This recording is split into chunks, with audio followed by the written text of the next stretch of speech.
Okay, here we go. I know I said I was going to try and upload Velocity and SmackDown, or at least Velocity, yesterday after ECW. Yeah, I can't do that. But I was able to record on matches for Velocity, like so. But, I usually wait like 1 or 2 days if I don't upload for like a day or two. I usually wait 1 or 2 days till I actually do the voiceover, but I do always actually have the clips ready to go. But anyway, that's that. Here we go. Welcome to Velocity. Of course, the pre-show and SmackDown. Now here's the thing. For Velocity, Heat, and Metal it's gonna start getting a little difficult to like upload this every time. Mostly because I can usually pull off like 2 weeks, so there'll be 2 episodes of Raw, ECW, and SmackDown, like every week. So which makes us progress further. But sadly, not gonna be able to do that now with the addition of Heat, Metal, and Velocity. Now, I just do Heat, Metal, and Velocity just for use of having a more variety of matches. I'm probably gonna be shrinking the match card down for Heat, Velocity, and Metal down to 2, just so it could be easier for me to actually upload the regular Raw, ECW, and SmackDown episodes. Then, of course, Superstars luckily doesn't have a pre-show, which is a good thing because Superstars is basically joint branded and it just has the NXT title stuff like that. Where you have our legends or, newcomers have the NXT title, or it could just be like, I don't know, like a person like John Cena or Randy Orton hold the NXT championship. Otherwise, it does sound like a bad idea, but stuff like that. But no, that's not how we're gonna book it. So currently, Mr. Perfect, he's our NXT champion. We're gonna have a fatal 5-way number one contenders matchup for his NXT championship. Of course, Mr. Perfect, he's representing SmackDown. I don't think he's actually had a match here on SmackDown though, and we're not gonna book him for the next SmackDown episode. That's probably gonna be uploaded tomorrow. The videos are definitely most likely going to be made later on today, hopefully. But I'll probably just upload the SmackDown episode tomorrow. But I'm able to kill 2 birds with 1 stone tomorrow by hopefully uploading SmackDown and doing Superstars. And Superstars is probably the easiest one for me to do. Anyway, match card. Here we go. See, now we got Big E and Matt Jackson. So we're going to start off rivalry with the New Day. Specifically, Xavier Woods and Big E, since we have Kofi Kingston doing his own thing with R-Truth. Since he's in a tag team with R-Truth, we haven't put them in main tag matches, but they're classified as tag team. And so, of course, the Young Bucks, they have still not gotten a tag team victory here in Universe Mode. So once we get to the New Day versus Young Bucks matchup, whenever we decide to end off the rivalries, because so far we just kept having one-on-one matches between either Big E versus Matt Jackson, which is this one, Xavier Woods versus Matt Jackson, Nick Jackson versus Big E, or Nick versus Xavier Woods. Basically how we're doing it. So we shall see how we end up this rivalry. Probably ended off in a number of contenders matchup for SmackDown Tag Titles to see who faces off against DX, stuff like that, I guess. But that's that. Anyway, now, next matchup on the Velocity card, and I'm actually doing this without looking at my match card. I usually have a whole match card written out. I do have it written down, but I'm just gonna try and quickly say it, so I won't have to take the match card out. Also, what else? Curtis Axel and Jack Swagger. Of course, Jack Swagger, he did win the United States title at the Live from MSG pay-per-view event in the Triple Threat. It was champion Hiroshi Tanahashi giving Austin Aries a rematch clause, since Tanahashi has retained the title twice in a row by countout. And so he decided to make a Triple Threat with a mystery opponent who has not debuted yet on SmackDown to challenge for the United States Championship. And so that man who has not debuted yet on SmackDown, who wasn't even part of the roster, was Jack Swagger. And so he makes a statement. Now, my initial plan was to probably put him on ECW, make someone Test to do an open challenge, Test or Rusev do an open challenge for, so I could make Jack Swagger come to ECW. But nah, put him on SmackDown. He's currently your nice champion. He'll face off against SmackDown's resident jobber, Curtis Axel. Saying like ECW's resident jobber is the Hurricane Gregory Helms. Raw's resident jobber, Damon Sandow. Now, of course, while Sandow, he does deserve better. We shall see what the CPU does with him. And now, main event, as we're going to have Chris Hero against R-Truth. And I just realized that I forgot to add in that match card picture. Okay, there, time travel. I just quickly edited the video. I added in the Chris Hero versus R-Truth main event picture match card portrait, like what I usually would do for like Raw, Metal, Heat, Velocity. Well, not Velocity since it's the first time I'm doing Velocity, but Raw, Metal, UCW, Heat. Doing it for Velocity, and I have done it for SmackDown as well. So yeah. So I've added in picture just to you guys a couple of seconds, so you guys wouldn't have to like see that stuff like that. So anyway, and your main event, Chris Hero, R-Truth. So of course R-Truth, like I said, in tag team with Kofi Kingston. But we're gonna have Chris Hero just have a quick challenge, I guess. Now, if R-Truth does bring up a fight against Chris Hero, well, then we gotta take that into consideration as Big E just randomly trips over a table moments ago. I still feel very, very sick to the point in which where I'm not just being stuffy and have a sore throat. If anything, the sore throat went away, luckily, which is why I kind of struggle for like the ECW, Metal, and Raw, and I probably think Heat episodes. But at least the sore throat is away, but still kind of stuffy. And I don't still have it. Good thing not sneezing. But anyway, Matt Jackson, he picks up a victory against Big E. Now, sadly, if I am not corrected, I think that's Young Bucks' first win in a singles matchup or in just a match in general, besides tag team matches. Anyway, of course, here we go. Chris Hero, R-Truth will be your main event of SmackDown. So I was too lazy to crop out that SmackDown logo. I decided to just on that the Velocity logo onto it. That's that. Anyway, so I believe that's the first Young Bucks victory in general, not just in singles matchup, but in a tag matchup. But that was a singles matchup. Matt Jackson pins Big E after Big E did defeat the man who defeated Aleister Black. No, the man who defeated your number one contender for the World Title, Dolph Ziggler, Cesaro. So Big E, he did defeat Cesaro on Superstars. Yeah, but Big E, he's not going to get a title shot. He's going to stay inside tag team division. Back Dolph Ziggler, he's no contender for Aleister Black's World Title here in SmackDown. But Cesaro, he did defeat Dolph Ziggler in a 1-1 matchup. So that is basically that. We shall see. We're not going to make a triple threat, because we have done many occasions in which we have 2 rematch clauses and like we change it up into a triple threat or something like that. Or we put the rematch clause online. No, we're not going to do that. We're just going to wait. If Ziggler is to lose, stuff like that, or if Black is to win, we're not going to make a triple threat either. Now, if anything, I'm thinking of taking away rematch clauses and just putting in rematch clauses if I want to, because basically the rematch clauses are like getting in the way of some certain stuff and our opportunities for our superstars. And not to mention, I'd like to quickly get into the jump of new things for new storylines. I did want some title reigns to last longer than what they did. For example, I wanted Taz's ECW Hardcore Television title reign to run longer. I wanted CM Punk's WWE title reign over on Raw to last longer. Hiroshi Tanahashi's United States title run, I wanted that to last longer. It hasn't, thanks to this man right here, Jack Swagger, who's getting defeated by a jobber here in SmackDown, Curtis Axel, so far. Luckily enough, Curtis Axel's father, your current NXT champion, Mr. Perfect, is here for him. My initial plan was to make them into a tag team if Mr. Perfect did not win, but also your final 2 men in that 18-man battle royal, something like that, for the NXT championship. We had it was 18. We had 6 Raw superstars, 6 ECW superstars, 6 SmackDown superstars. Your final 2 men in the battle royal were 2 SmackDown superstars. It was Eddie Guerrero, who's in a tag team with his his nephew Chavo Guerrero to create Los Guerreros, although they're just 3 years apart, but still. And Mr. Perfect, of course, in which my initial plan was to make him actually have his own SmackDown debut. I did put him apart as the SmackDown roster on Superstars, but he has not had a matchup on SmackDown. I guess I could put him in the card against like Chris Hero here, but I guess if Chris Hero is to win against Mr. Perfect, we will never know because we haven't had the matchup. Then I guess Chris Hero became number 10 for the NXT Championship. But no, fail 5-way for the NXT Championship on Superstars. Mr. Perfect special guest referee for the matchup, so that should be interesting. We're going to have 2 Raw Superstars, 2 SmackDown Superstars, 1 ECW Superstar, Sally. I didn't want to have a 6-pack challenge because we are going to have a 6-pack challenge to determine your number one contender for the United States Championship. And that will be the main event of SmackDown.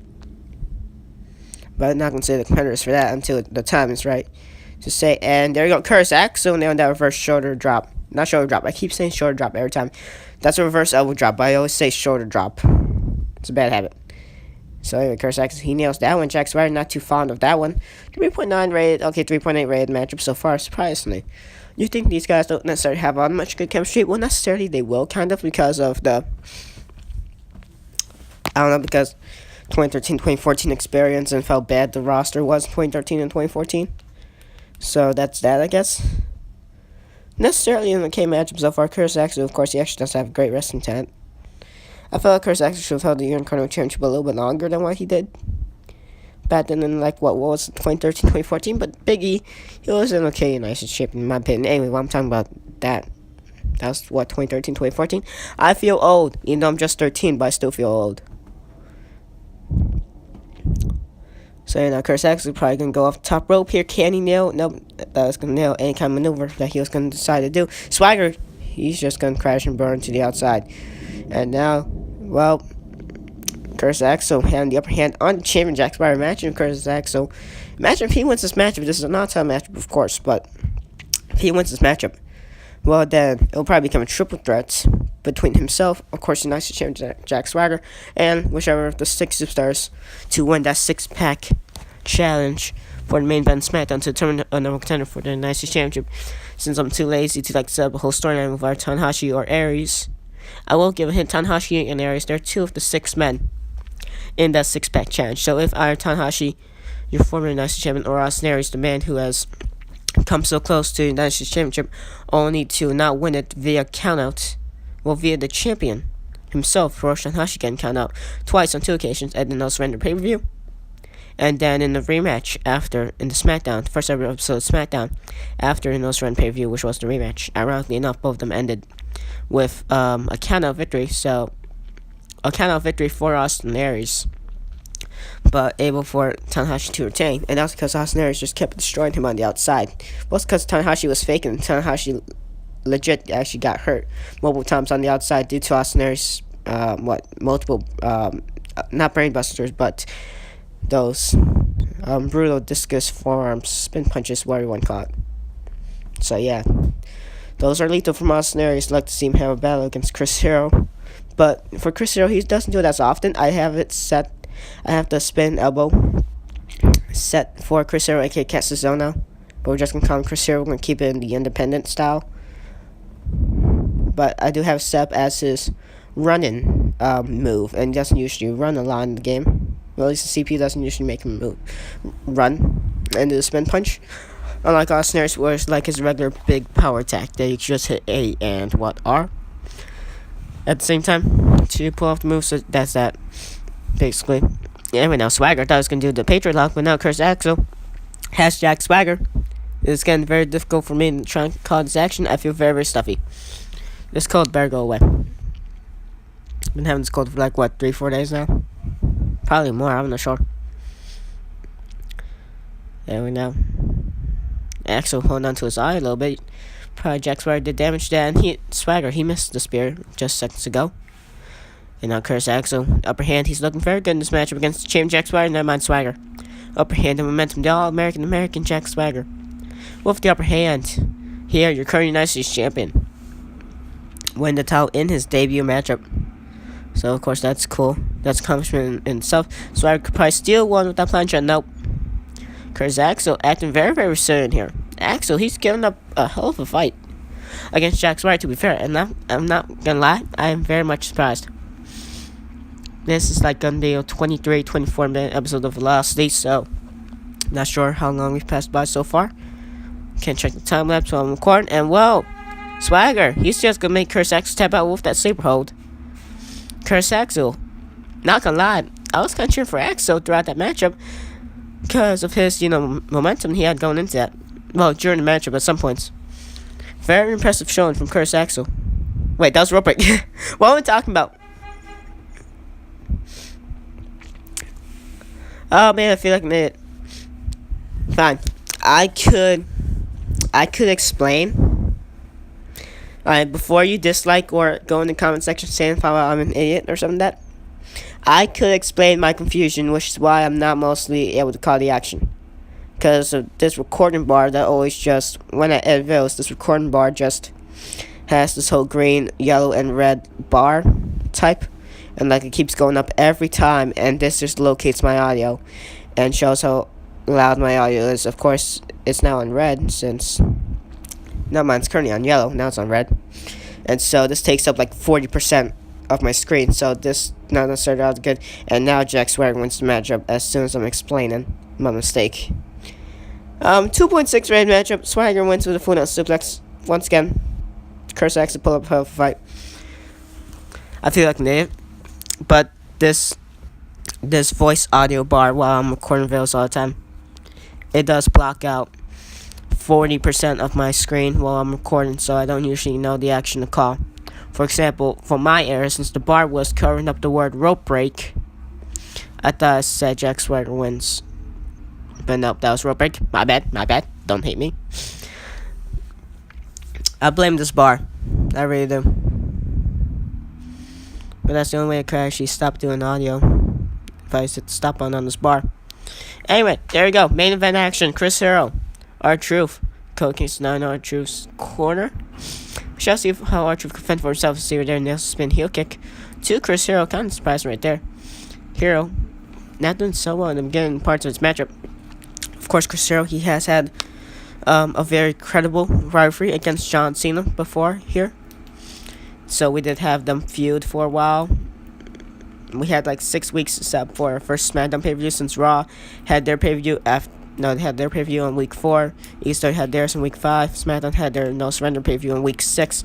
Easter's Bare Legal was on week 5. Raw's Or The Limit was on week 4. So SmackDown, they had the longer amount of time to set for matches, in which we mostly did tag team matches between three members of the 4 or 5 rivalries that we had. So that was that. But we weren't able to set a whole lot for Cena and Chris Hero. I feel like the one we set up the most for was probably either Samoa Joe versus Cesaro or Kota Ibushi versus Seth Rollins. And of course, the Dolph Ziggler and Kevin Owens one. That one got messed up a little bit. Plans didn't work out well. But that's that. But now, if anything, Chris Hero, he did lose to John Cena at the No Surrender pay-per-view. SmackDown exclusive during week 6. This is week 10. So, necessarily not that long ago, but still. Chris Hero, he did lose the rivalry then. After that, Hero and John Cena were put into a tag team matchup against Mark Henry and the Great Khali, which was on week 7, the SmackDown show. First SmackDown after the No Surrender pay-per-view, which is where we also had the United States Championship rematch between Tanahashi and Aries. And that sounds very, very sick, because I am starting to lose my voice as well, kind of, so that sucks. But also, what else? R-Truth, on the other hand, multiple powerbombs to Chris Hero. R-Truth, he's on count 9 here, and he gets sent right, okay. Gets sent back to the outside from the humongous dropkick from the big man, Casazono, or Chris Hero. I wouldn't say Chris Hero. Keep it with his independent wrestling name. His indies. Independent scene, Ring of Honor, PWG type name. FCW, I guess. FCW, well, NXT is just basically FCW. Well, WWE's new version of ECW after ECW died out. It was basically, the rumors was that it was supposed to be FCW, and then it became FCW, and then that FCW became NXT. Stuff like that. So, that was that. Alright. But, now if anything, for after John Cena and Chris Hero lost the tag team matchup against Great Khali and Mark Henry. Great Khali and Mark Henry, they are a tag team on SmackDown. We haven't showcased them a whole lot. But they did lose the matchup. And also, John Cena, he actually tried to dropkick Chris Hero during the match. And Chris Hero actually tried to hit Cena. He actually did hit Cena off the top rope. Well, that was some miscommunication. He actually did still hit Cena. And then he tried to hit him like before or on after that moment. And so, like, it was very messed up. So it did set up the storyline. Luckily, CPU did help me out. It set up the storyline for us to have a quick rematch, in which we did have to rematch. And John Cena won again. So Cena just going to be burying Chris Hero. Chris Hero did defeat John Cena in a tag team matchup. In one of the 2 tag team matchups John Cena and Chris Hero had with, like, Samoa Joe, Kota Ibushi, Seth Rollins, Cesaro, stuff like that. Of course, the Cesaro and Samoa Joe one. That was good. Samoa Joe, he got the last laugh against Cesaro. Kota Ibushi, he did shut up Seth Rollins. But Seth Rollins, he's now being more accomplished than Kota Ibushi. Seth Rollins is your current Cruiserweight champion, so that's that. If anything, we're going to probably defend the Cruiserweight title. Or, United States title. More on, Velocity. Just for used to doing it, to be fair, because like back then for SmackDown, for discussionary, cruiserweights were a big part of it. It was basically 205 Live before 205 Live was basically an idea, I guess. And before, went to all purple and stuff, I do like the green car scheme, probably mostly because my favorite car is green, but it's not the case. I felt like Rey Mysterio was the best superstar on Velocity. Well, at least he was like one of the ones who was showcased one the most. Of course, we did have John Cena versus Daniel Bryan on one of those episodes. And that was before anyone ever knew who Daniel Bryan was. Wait, is he still by the name Bryan Danielson? Yeah, then he's able to have that brain fart and stuff like that. So yeah, that's that. And both men count 5 here. Imagine R-Truth picks up a surprise victory against Chris Hero. Not necessarily going to be a good kick of things to start off a new path here in News Mode for Chris Hero. Puts him against that ring, count 7. Hero nails that Bulldog. R-Truth in big trouble now as Chris Hero, the knockout artist. Upper hand on R-Truth. The truth may set you free, R-Truth will most likely say, if he is to defeat Chris Hero. And Chris Hero out of nowhere with a stunner. Okay. Not glad I'm surprised with that. So, SmackDown is going to be recorded today. It's going to probably be uploaded. No, it's not going to probably be uploaded. It's most likely going to be uploaded tomorrow. And if I upload it later on in the day, well, then I lied. That's that. Anyway, now Chris Hero off the pin, and that will be a rope break for R-Truth. Luckily enough, the rope break's safe in R-Truth. Definitely will not have kicked out of that. Now R-Truth he had Chris Hero probably about to do a tornado DT. Chris Hero did get out of that. Has him and suplex to his powder. What move was that supposed to be again? Or is that? Did I actually sign that to his finisher? I could have sworn I signed something else. No, that was his power drive. What was his power driver called again? That's his finisher. His power drive or something. That matter. R-Truth now. Not doing so well here as Chris Hero did drop kick him off the ring apron moments ago. Now Chris Hero off the Irish whip goes R-Truth. Truth. On count 2. Can get inside ring on count 3. Not doing so well here. On count 4. Come on, Truth. R-Truth sticking with his idiotic gimmick that he had back then. Kind of still does have, but we don't usually see him all that much, so yeah. Right now, Chris Hero, he could probably win this matchup via disqualification. No, not via disqualification, but via countout. My bad. R-Truth on count 8 here. He really is struggling. Chris Hero sinking every moment, and he'll most likely win this matchup. R-Truth on count 9 and 10. Chris Hero just completing our cheese. Completing our spamming right there. Well, not really, but he did stay in his lane, and boy was his lane correctly safe. As R-Truth, he gets counted out. Chris Hero wins by countout. Not necessarily a credible victory. Unlike his tag team victory against John Cena before, they had their whole rivalry matchup and stuff like that, and everything else after that in between. But, well, that was that thing. You guys watching Velocity. That was the match card, basically. Your matches, stuff like that. For Heat, Metal, and Velocity, starting from now on, definitely I'm going to be doing 2 matches. So, next episode of Heat, Metal, and Velocity, 2 matches. Superstars still always have 5. We're going to treat Superstars like Raw, SmackDown, and ECW, in which we give Superstars 5 matches. Probably going to shrink it down to 4, ECW style, like what we did, but then we raised it back to 5. Superstars would probably be treated like ECW, kind of. That's the thing about the hardcore stuff. Unless we have the Eastern matches. Of course, there's joint brand between Raw, SmackDown, and ECW. So we have one Raw match. We have one SmackDown match. We have one Eastern matchup. Then I guess we have a cross-branded matchup, I guess. 4 times in which we need no contender, something like that. Hey, thank you guys for watching this video. And I still feel sick. Hopefully I get better. And thank you guys for watching the video. And bye. See you on the next one, which will be SmackDown week number 10. And after week 12, well, during week 12, we're going to have Raw's pay-per-view. week 13, Easter's pay-per-view, week 14, SmackDown's pay-per-view. Anyway, thank you guys for watching the show, and bye.